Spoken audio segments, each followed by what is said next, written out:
श्री शिवाय नमस्तुभ्यम। दोस्तों, एक समय की बात है, एक बार माता पार्वती भगवान शिव से कहती हैं, प्रभु मेरे मन में एक प्रश्न उठ रहा है, कृपया मेरा मार्गदर्शन करें। तब भगवान शिव कहते हैं, देवी क्या प्रश्न है तुम्हारा, बताइए। तुम्हारे प्रश्न का उत्तर दे करके हमें बड़ी प्रसन्नता होगी। तब माता पार्वती कहती हैं, स्वामी, मनुष्य की मृत्यु के बाद उसके मुख में तुलसी पत्र और गंगा जल क्यों रखते हैं, और उसे मनुष्य के मुख में रखने से उस मनुष्य को कौन से फल की प्राप्ति होती है।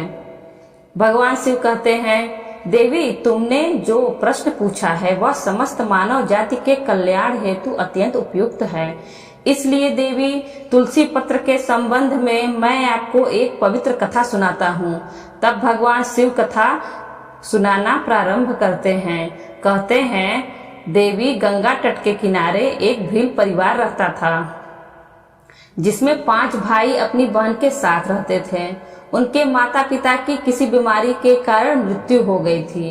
बहन सबसे छोटी थी और वह मेरी भक्त थी। वह हर दिन सुबह तुलसी में जल चढ़ाती थी और नित्य रूप से पूजा पाठ करती थी। उसके 5 भाई हर रोज जंगल में जाकर शिकार करते थे और जो भी मिलता था उसे घर लाकर पकाकर खाया करते थे। उनका यही रोज का काम था। इधर उसकी बहन घर के सभी काम करके भाइयों की सेवा करती थी। फिर एक दिन उसका हाथ एक चाकू से मछली को काटते हुए कट गया और उसके हाथ से खून बहने लगा। तो उसने जब उस रक्त को दीवार से पोंछना चाहा तो सोचा कि अगर भाइयों को इस बात का पता लगेगा तो उन्हें बहुत कष्ट पहुंचेगा। अगर कपड़े से पोंछा तो वह भी उसकी नजरों से नहीं बच सकता। इसलिए उसने उस रक्त को मछली में ही डालकर मछली को पका लिया।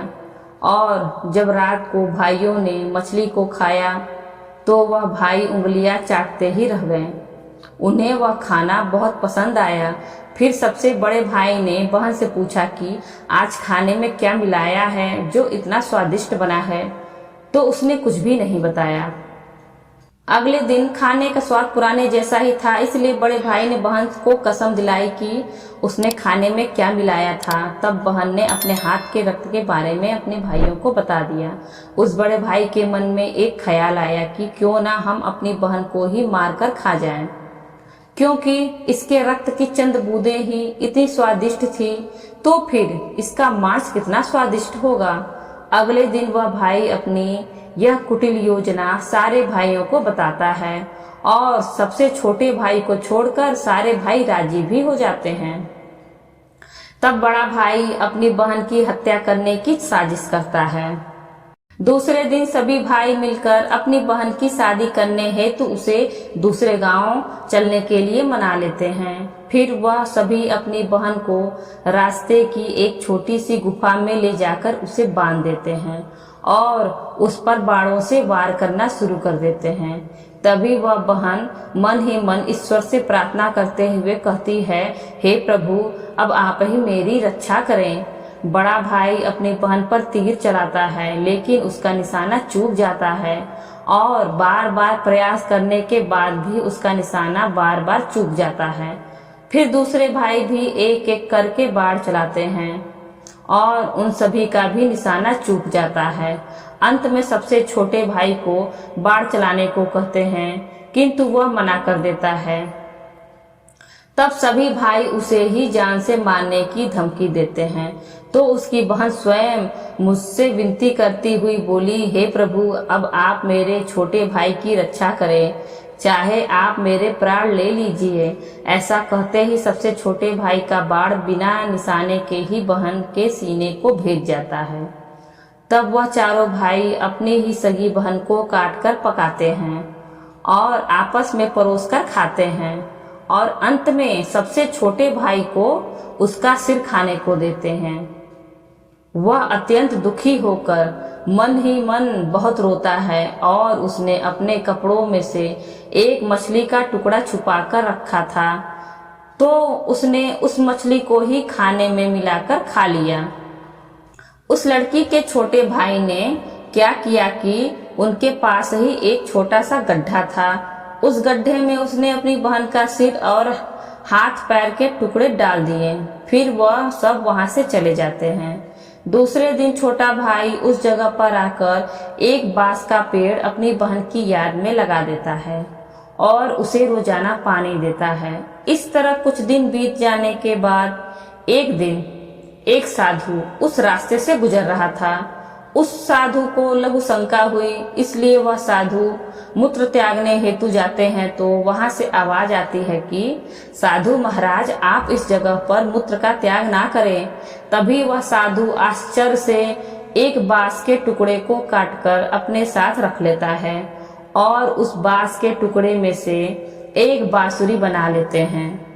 जब भी वह साधु बांसुरी बजाता था तो उसमें से एक स्त्री की सुंदर गीत गाती हुई मधुर आवाज आती थी। अब तो वह साधु लोगों के घर घर जाकर उस बांसुरी को बजाता और भिक्षा मांगता, उसी से अपना जीवन यापन करने लगा।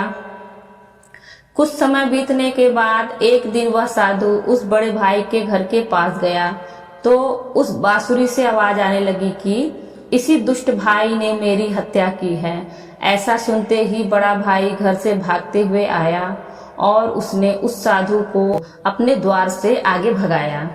इसी तरह से वह साधु उन चारों भाइयों के द्वार पर जाता है, किंतु वह सभी भाई साधु को वहां से भगा देते हैं। साधु को अब कुछ हद तक यह बात समझ में आ जाती है कि जिस स्त्री की आत्मा इस बांसुरी में रहती है उसका इन लोगों के साथ जरूर कुछ नाता होगा। बेचारा साधु उन सभी के साथ कुछ भी नहीं कर सकता था। फिर साधु अंत में पांचवें भाई के द्वार पर जाता है। तभी वह बांसुरी कहती है, यही मेरे प्रिय भाई का घर है। जब घर में बैठे दुखी भाई को अपनी बहन की पुकार सुनाई दी तो वह भागते हुए घर के बाहर आता है, किंतु वहां देखा तो एक साधु बांसुरी लेकर द्वार पर खड़ा है। तो उस साधु ने उसे बताया कि यह आवाज बांसुरी से आई है। तब वह भाई वह साधु से विनती करते हुए बांसुरी मांगता है। वह साधु उस बांसुरी को उसे दे देता है और वहां से चला जाता है। बहन की आवाज वाली बांसुरी बजाता है तो वह कहती है, भाई मुझे पता है तुम मुझसे बहुत प्रेम करते हो, किंतु मेरी मुक्ति के लिए तुम हर दिन घर की तुलसी में जल चढ़ाओ तथा भगवान श्री हरि विष्णु का प्रत्येक दिन पूजा पाठ करो। अपनी बहन की बातों को मानकर वह भाई प्रतिदिन तुलसी में जल देता और घर में भगवान विष्णु की पूजा पाठ करता। एक दिन जब वह भाई तुलसी को जल देते हुए मन ही मन भगवान विष्णु के नाम का जाप कर रहा था तो स्वयं भगवान विष्णु उस तुलसी के पौधे से उस गरीब भाई के घर में प्रकट हुए। फिर वह भाई तुरंत भगवान विष्णु के शरण में आया और सच्चे मन से स्तुति करने लगा। भगवान विष्णु उस युवक से प्रसन्न होकर बोले, उसे तुलसी पत्र का जल उस बांसुरी में डालने को कहा और उसने भगवान विष्णु का नाम लेते हुए उस बांसुरी में तुलसी पत्र से जल डाला। भगवान शिव कहते हैं, हे देवी, श्री हरि की कृपा से उस युवक की बहन का पुनर्जन्म हुआ, जिसके बाद वह स्वयं उस बांसुरी से बाहर आ गई। दोनों बहन भाई मिलकर बड़े प्रसन्न हुए और उन दोनों भगवान श्री हरि को प्रणाम किया। उन दोनों भाई बहन को भगवान विष्णु ने तुलसी के संबंध में महत्वपूर्ण ज्ञान दिया था। फिर भगवान शिव कहते हैं, हे देवी, वह ज्ञान अब आप भी ध्यान से सुनो।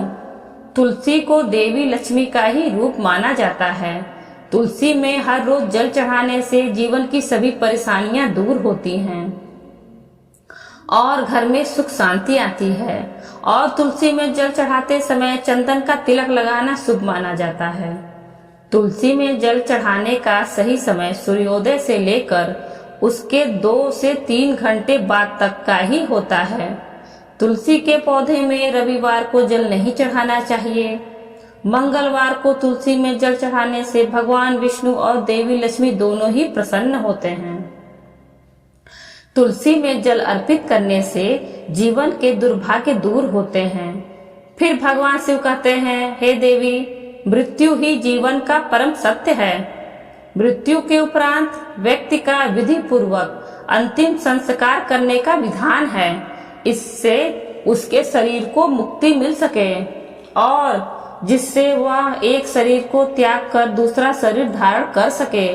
इस प्रकार से जब व्यक्ति मोक्ष की प्राप्ति करता है तो उसे सभी पापों से मुक्ति मिलती है। मृत्यु के समय मुंह में गंगा जल डालना चाहिए, जिसका कारण है कि गंगा जल की कुछ बूंदें ही मृत्यु उपरांत व्यक्ति के लिए मोक्ष के द्वार खोल देती है।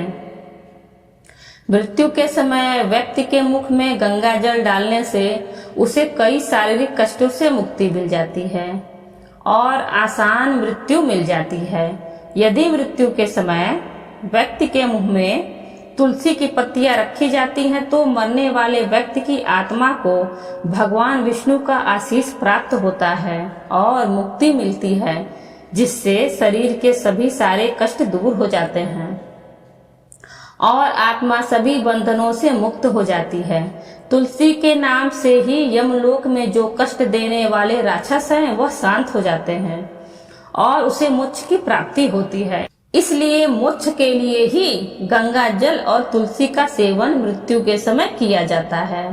दोस्तों, वीडियो अच्छी लगी हो तो वीडियो को लाइक करें और ज्यादा से ज्यादा अपने मित्रों के साथ शेयर करें और बेल आइकन दबाना ना भूलें, जिससे आगे आने वाले वीडियो की नोटिफिकेशन आपको सबसे पहले मिल सके।